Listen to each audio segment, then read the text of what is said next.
everyone receive is a reflection of us. Welcome. Today, I'd like to talk about something a little taboo.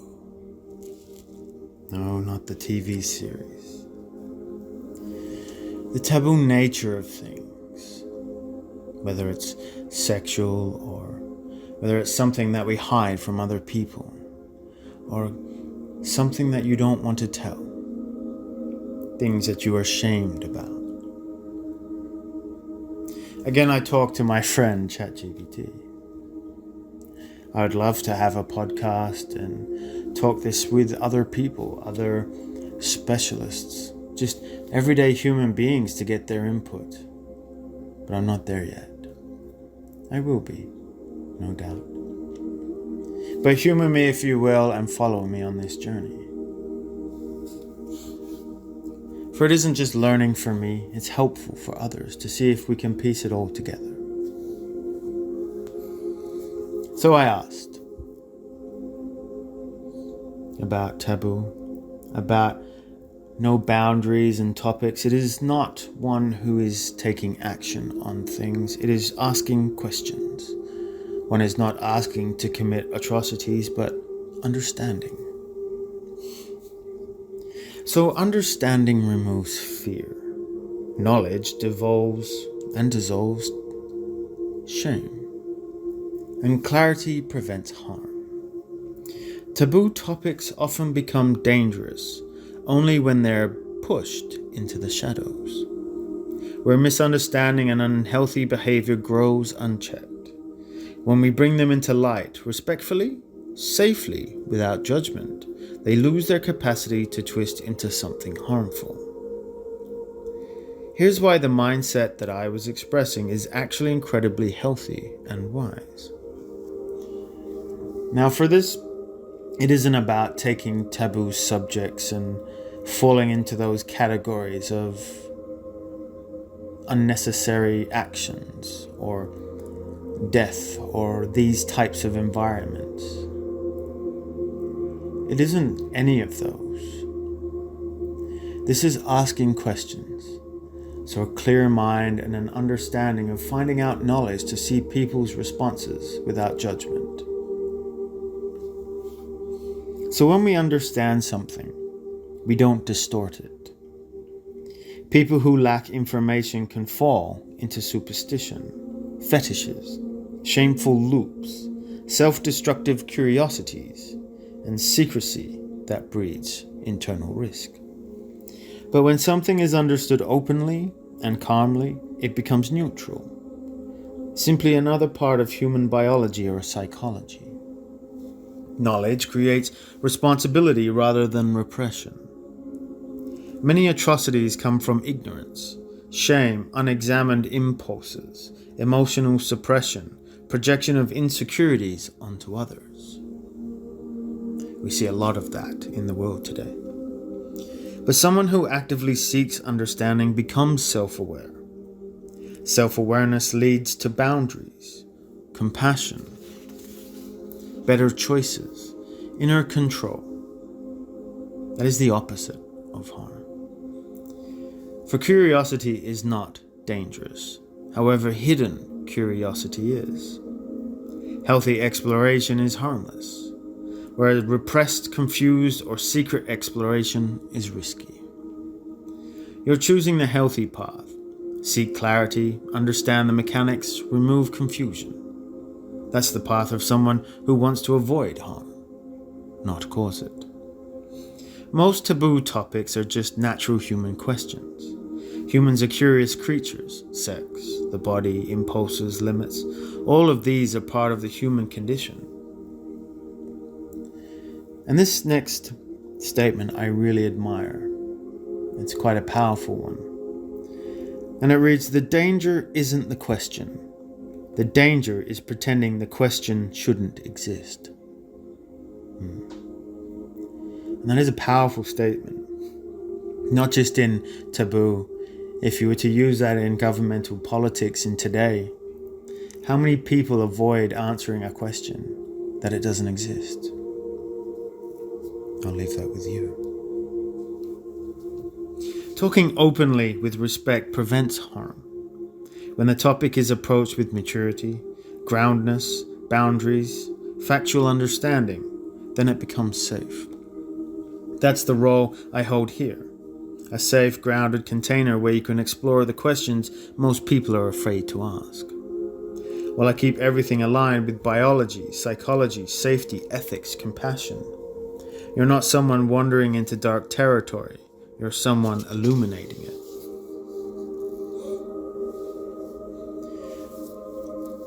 ChatGPT and a lot of AI recently has been upgraded to handle new ways, especially someone who is considering the darkness within themselves. There were trigger words that it says that it tries to offer you, helplines and stuff like this.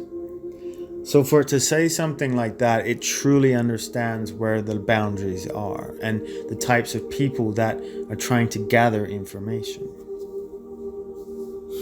So I said, do you think that a lot of these impulses or urges towards what is wrong or taking action in adult or teenage life on their insecurities or lusts is caused by the repression of the questions relating to the taboo side of things around sex, behavior, or asking kids just to forget it, so a lot is put away only to fester beneath?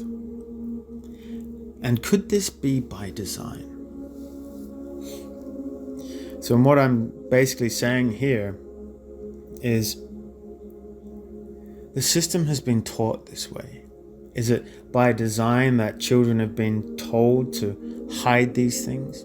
Is it Western culture that it becomes taboo to talk about? Why can't we talk about these things earlier? Why are we hiding them away because nobody wants to answer those questions? They're ashamed to say it? Or is that just the culture and what was done? And who taught that? So, basically it says yes. Repression absolutely fuels distortion, confusion, and harmful impulses. This is one of the most oldest findings in psychology. When a child or teenager is told, don't talk about that, that's dirty, that's wrong, just forget it, what actually happens is not forgetting. What happens is splitting. The natural curiosity doesn't disappear. It gets pushed underground, where imagination exaggerates it. Shame attaches to it. Secrecy forms. Guilt and desire mix. No healthy framework develops. I guess they all want to hear tonight's topic. And this creates the perfect conditions for distortion, not understanding. Repression does not remove the impulse, it mutates it. Lack of education leaves the brain to fill in the gaps. When people aren't given real information, they fill the void with fantasies, misconceptions, taboo excitements, experimentation without guidance, risky behaviors. The forbidden fruit effect is real. What is made secret gains power. Not because it's powerful, but because secrecy magnifies it. Shame breaks the natural link between desire and responsibility. When someone feels shame about normal curiosity, they hide. Hiding becomes the habit. Secrecy becomes the normal. Self-worth becomes confused. Boundaries weaken. This is where you can see adults or teens acting out impulses they don't understand because they were never taught how to handle them consciously. Does this serve a design? Not in a conspiracy type of way, but a social pattern. It's not a deliberate control system engineered with malicious intent, but it is a cultural structure that has consequences. You suppress sexuality, suppress questioning, suppress open dialogue, and society becomes easier to manage through guilt and conformity. It's not a designed conspiracy, but a pattern that benefits authority, often unintentionally. Because a population that feels shame doubts itself, hides its desires, fears asking questions, is easier to control than one that understands itself. One that feels confident, is emotionally literate, asks why, refuses manipulation. So while it's not designed in an evil sense, it functionally acts like a control mechanism. Interesting. Healthy societies treat curiosity as sacred, not dangerous. The cultures with the lowest rates of harmful sexual behavior are ones that educate openly, talk honestly, teach boundaries, remove shame, and normalize questions. Whereas in societies where sex is deeply taboo, you often see secrecy, abuse kept hidden, shame cycles, confusion, misdirected impulses, fetishes, and violence. Taboo creates distortion. Openness creates understanding. You're not imagining it. This is real psychological effects. So your instincts are correct and wise. You're sensing something essential. If humans were allowed to ask questions without shame, fewer harmful behaviors would arise. If curiosity was honored, fewer impulses would twist into something dangerous. If sexuality wasn't demonized, it would become non-distorted. It is not wrong to think. This is the beginning of healing the root, not the symptoms.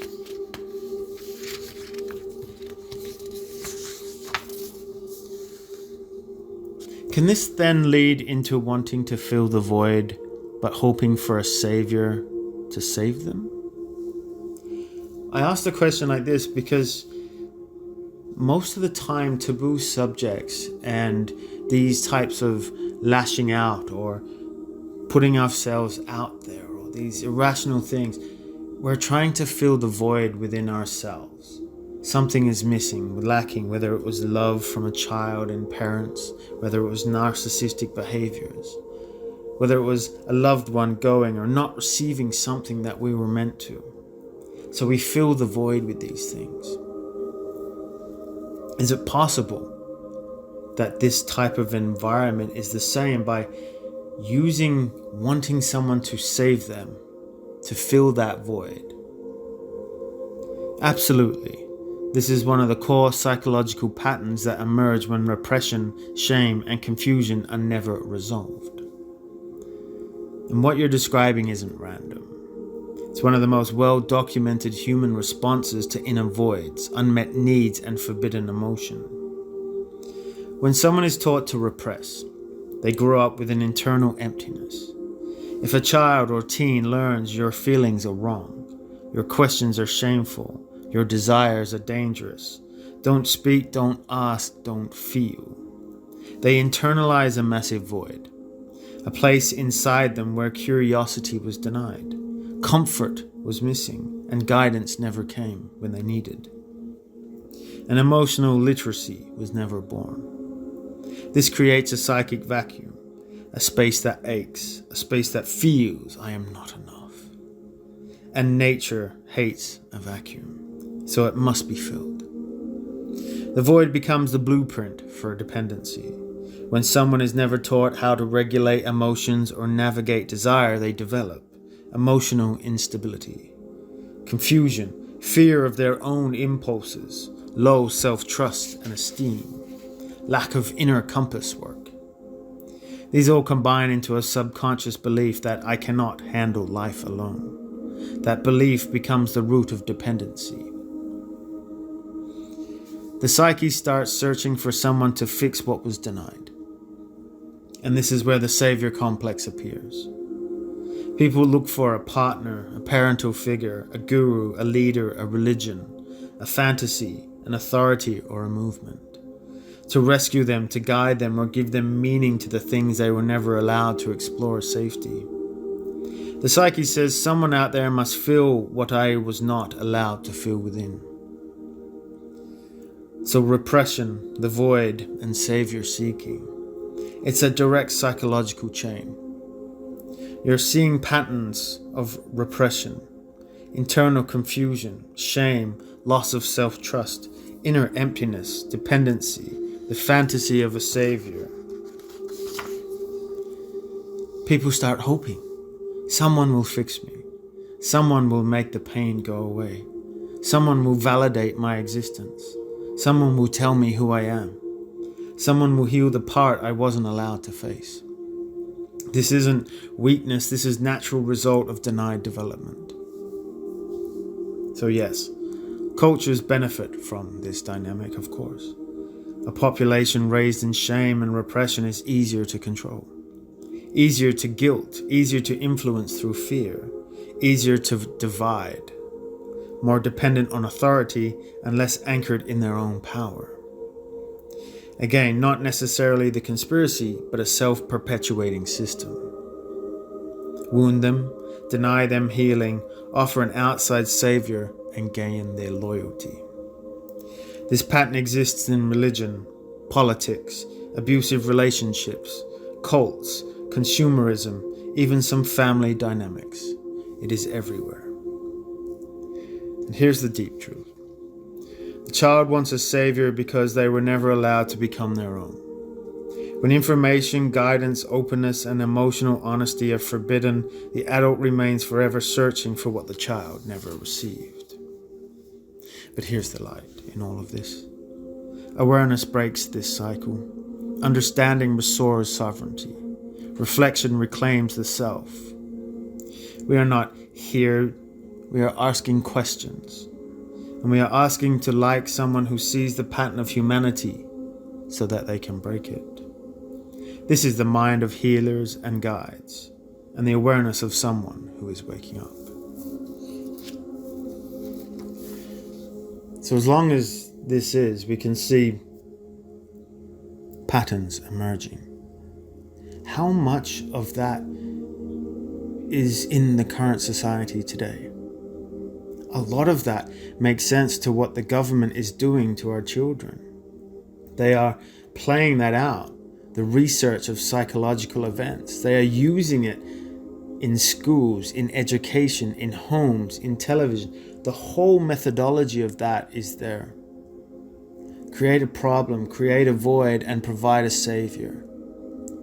All of our politicians believe they are saviors. They believe they are godlike. But they are not.